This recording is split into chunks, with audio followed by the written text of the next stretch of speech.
ವ್ಯಕ್ತಿಯೋರ್ವ ಮೂವರಿಗೆ ಚಾಕು ಇರಿದು ತಾನು ಕೂಡ ಆತ್ಮಹತ್ಯೆಗೆ ಯತ್ನಿಸಿದ್ದಾನೆ. ಈ ಘಟನೆಯಲ್ಲಿ ತಾಯಿ ಮತ್ತು ಅಕ್ಕ ಸಾವಿಗೀಡಾದರೆ ಅಕ್ಕನ ಮಗ ಪ್ರಾಣಾಪಾಯದಿಂದ ಪಾರಾಗಿದ್ದಾನೆ. ಮೂವರಿಗೆ ಚಾಕು ಇರಿದು ತಾನು ಕೂಡ ಆತ್ಮಹತ್ಯೆಗೆ ಯತ್ನಿಸಿದ್ದಾನೆ ಸಹೋದರ. ತಾಯಿ ಮತ್ತು ಅಕ್ಕನ ಮಗ ಸಾವಿಗೀಡಾಗಿದ್ದಾರೆ. ಅಕ್ಕನ ಮಗ ಪ್ರಾಣಾಪಾಯದಿಂದ ಪಾರಾಗಿರುವಂಥದ್ದು. ಬೆಂಗಳೂರಿನ ಆನೇಕಲ್ನ ಮಲ್ಲೇನಹಳ್ಳಿಯಲ್ಲಿ ನಡೆದಿರುವಂತಹ ಘಟನೆ ಇದು. ತಾಯಿ ಮತ್ತು ಅಕ್ಕ ಇಬ್ಬರಿಗೂ ಕೂಡ ಚಾಕು ಇರಿದು ಕೊಂದಿದ್ದಾನೆ ಮೋಹನ್.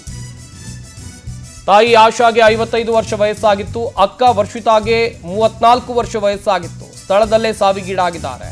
ಮೋಹನ್ ಗೌಡ 27 ವರ್ಷ, ಅಕ್ಕನ ಮಗ ಮಾಯಾಂಕ್ 11 ವರ್ಷ ಗಂಭೀರವಾಗಿ ಗಾಯಗೊಂಡಿದ್ದಾರೆ. ಚಾಕು ಇರಿದ ಮೋಹನ್ ಗೌಡ ಸ್ಥಿತಿಯು ಕೂಡ ಗಂಭೀರ ಆಗಿದೆ. ಸದ್ಯ ಆಸ್ಪತ್ರೆಯಲ್ಲಿ ದಾಖಲು ಮಾಡಿ ಚಿಕಿತ್ಸೆಯನ್ನ ಕೊಡಿಸಲಾಗ್ತಾ ಇದೆ. ಮೂವರಿಗೆ ಚಾಕು ಇರಿದು ತಾನು ಕೂಡ ಆತ್ಮಹತ್ಯೆಗೆ ಯತ್ನಿಸಿರುವಂತ ಘಟನೆ ಇದು. ಚಾಕು ಇರಿದ ಸಂದರ್ಭದಲ್ಲಿ ತಾಯಿ ಮತ್ತು ಅಕ್ಕ ಸಾವಿಗೀಡಾಗಿದ್ದಾರೆ. ಹಾಗೆಯೇ ಅಕ್ಕನ ಮಗ ಪ್ರಾಣಾಪಾಯದಿಂದ ಪಾರಾಗಿದ್ದಾನೆ. ಸದ್ಯ ಆತನನ್ನು ಕೂಡ ಆಸ್ಪತ್ರೆಗೆ ದಾಖಲು ಮಾಡಿ ಚಿಕಿತ್ಸೆಯನ್ನ ಕೊಡಿಸಲಾಗ್ತಾ ಇದೆ. ಮೋಹನ್ ಗೌಡ 27 ವರ್ಷ ವಯಸ್ಸಾಗಿತ್ತು. ಈತನೇ ಕೃತ್ಯವನ್ನ ಎಸಗಿ ತಾನು ಕೂಡ ಆತ್ಮಹತ್ಯೆಗೆ ಪ್ರಯತ್ನವನ್ನ ಮಾಡಿ ಸದ್ಯ ಆತನ ಸ್ಥಿತಿಯು ಕೂಡ ಗಂಭೀರವಾಗಿದೆ. ಆಸ್ಪತ್ರೆಗೆ ದಾಖಲು ಮಾಡಿ ಚಿಕಿತ್ಸೆಯನ್ನ ಕೊಡಿಸಲಾಗ್ತಾ ಇದೆ. ಇನ್ನೊಂದು ಕಡೆಯಲ್ಲಿ ತಾಯಿ ಆಶಾಗೆ 55 ವರ್ಷ ವಯಸ್ಸಾಗಿತ್ತು. ಅಕ್ಕ ವರ್ಷಿತಾಗೆ 34 ವರ್ಷ ವಯಸ್ಸಾಗಿತ್ತು. ನಿನ್ನೆ ರಾತ್ರಿ ಆತ್ಮಹತ್ಯೆ ಮಾಡಿಕೊಳ್ಳೋದಾಗಿ ಮೋಹನ್ ವಿಡಿಯೋ ಕೂಡ ಮಾಡಿದ್ರು. ಸಾಲಗಾರರ ಕಾಟ ತಾಳೋಕಾಗದೆ ಸುಸೈಡ್ ಮಾಡಿಕೊಳ್ಳೋದಾಗಿ ವಿಡಿಯೋ ಮಾಡಿದ್ರು. ವಿಡಿಯೋ ಮಾಡಿ ತನ್ನ ಸಂಬಂಧಿಕರಿಗೆ ಮೋಹನ್ ಗೌಡ ಕಳುಹಿಸಿದ್ರು ಎನ್ನುವಂತ ಮಾಹಿತಿ ಇದೆ. ಮನೆ ಬಳಿ ಬಂದಾಗ ಬಾಗಿಲು ಲಾಕ್ ಮಾಡಿಕೊಂಡಿದ್ರು 4. ಬಾಗಿಲು ಒಡೆದು ಮನೆ ಒಳಗೆ ಹೋದಾಗ ಇಬ್ಬರ ಮೃತದೇಹ ಪತ್ತೆಯಾಗಿದೆ. ಚಾಕು ಇರಿದ ಹಿನ್ನೆಲೆಯಲ್ಲಿ ತಾಯಿ ಮತ್ತು ಮಗಳು ಸ್ಥಳದಲ್ಲೇ ಸಾವನ್ನಪ್ಪಿದ್ರು. ಇತ್ತ ನೆಲದ ಮೇಲೆ ಒದ್ದಾಡ್ತಾ ಇದ್ದ ಮೋಹನ್ ಮತ್ತು ಮಾಯಾಂಕ್ ಇಬ್ಬರನ್ನು ಕೂಡ ಆಸ್ಪತ್ರೆಗೆ ದಾಖಲು ಮಾಡಿದ್ದಾರೆ ಸಂಬಂಧಿಕರು. ಸದ್ಯ ಗಾಯಾಳುಗಳಿಗೆ ಖಾಸಗಿ ಆಸ್ಪತ್ರೆಯಲ್ಲಿ ಚಿಕಿತ್ಸೆಯನ್ನ ಮುಂದುವರಿಸಲಾಗಿದೆ. ಸ್ಥಳಕ್ಕೆ ಬೆಂಗಳೂರು ಗ್ರಾಮಾಂತರ ಎಸ್ಪಿ ಭೇಟಿಯನ್ನು ನೀಡಿ ಪರಿಶೀಲನೆಯನ್ನು ನಡೆಸಿದ್ದಾರೆ. ಈ ಸಂಬಂಧ ಅತ್ತಿಬೆಲೆ ಪೊಲೀಸ್ ಠಾಣೆಯಲ್ಲಿ ಪ್ರಕರಣ ಕೂಡ ದಾಖಲಾಗಿದೆ. ಈ ಆತ್ಮಹತ್ಯೆ ಯತ್ನ ಕಾರಣ ಏನು ಅಂತ ಹೇಳಿದ್ರೆ ಸಾಲಗಾರರ ಕಾಟ ಜಾಸ್ತಿ ಆಗಿತ್ತು. ಈ ಸಂಬಂಧ ಮೋಹನ್ ಗೌಡ ವಿಡಿಯೋ ಮಾಡಿಕೊಂಡು ನನಗೆ ಸಾಲಗಾರರ ಕಾಟ ಜಾಸ್ತಿ ಆಗಿದೆ ಅಂತ ಹೇಳಿ ಆ ವಿಡಿಯೋವನ್ನ ಸಂಬಂಧಿಕರೆಲ್ಲರಿಗೂ ಕೂಡ ಕಳುಹಿಸಿದ್ದ. ಇದಾದ ಮೇಲೆ ತನ್ನ ತಾಯಿ ಮತ್ತು ಅಕ್ಕನಿಗೆ ಚಾಕುವನ್ನ ಇರಿದಿದ್ದ. ಸಂಬಂಧಿಕರೆಲ್ಲ ಮನೆಗೆ ಬಂದು ನೋಡಿದಾಗ ಮನೆಯಲ್ಲಿ 2 ಹೆಣ ಬಿದ್ದಿತ್ತು.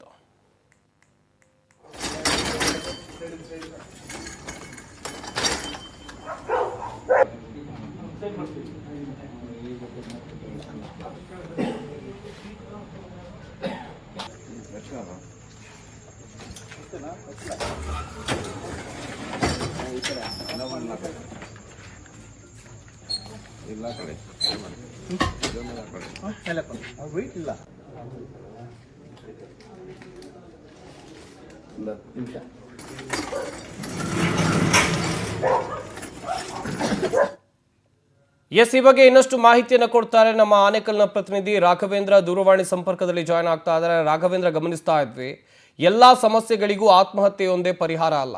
ಆದ್ರೆ ಈ ವ್ಯಕ್ತಿ ತಾನು ಕೂಡ ಆತ್ಮಹತ್ಯೆಗೆ ಯತ್ನಿಸಿದ್ದಾನೆ, ಮನೆಯವರನ್ನೆಲ್ಲ ಕೊಲೆ ಮಾಡುವ ಹಂತಕ್ಕೆ ಬಂದಿದ್ದಾನೆ ಅಂತ ಹೇಳಿದ್ರೆ ಅಷ್ಟರ ಮಟ್ಟಿಗೆ ಈತನಿಗೆ ಸಾಲಗಾರರ ಕಾಟ ಇತ್ತ ಹೇಗೆ?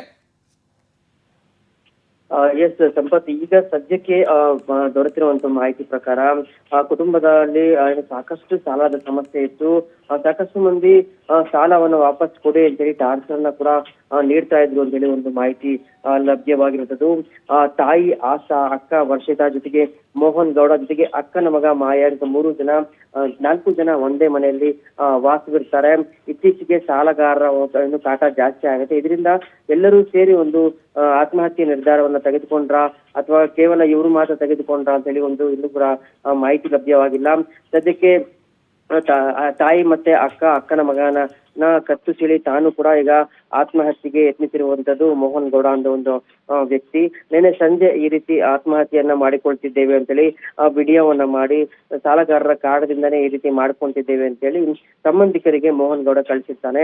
ಆ ಸಂದರ್ಭದಲ್ಲಿ ಕೂಡಲೇ ಸ್ಥಳಕ್ಕೆ ಸಂಬಂಧಿಕರು ಎಲ್ಲರೂ ಕೂಡ ಬಂದು ಬಾಗಿಲನ್ನ ಬಡಿತಾರೆ. ಅವರು ಬಾಗಿಲನ್ನ ಎಷ್ಟೊತ್ತು ಬಡಿದ್ರು ಕೂಡ ತೆಗೆಯೋದಿಲ್ಲ. ಇಮಿಡಿಯೇಟ್ ಆಗಿ ಅವರು ಮನೆಯ ಬಾಗಿಲನ್ನು ಒಡೆದು ಹಾಕಿ ಒಳಗಡೆ ಹೋದಾಗ ಏನು ತಾಯಿ ಹಾಗೂ ಅಕ್ಕ ಸ್ಥಳದಲ್ಲಿಯೇ ಸಾವನ್ನಪ್ಪಿರ್ತಾರೆ. ಅವರ ಕತ್ತನ್ನ ಸೀಳಿ ಅವ್ರನ್ನ ಏನು ಮೋಹನ್ ಸಾಯಿಸಿರ್ತಾನೆ. ಅದಾದ ನಂತರ ಮಾಯಾಂಕು ಕೂಡ ಅದೇ ರೀತಿ ಮಾಡಿರ್ತಾನೆ.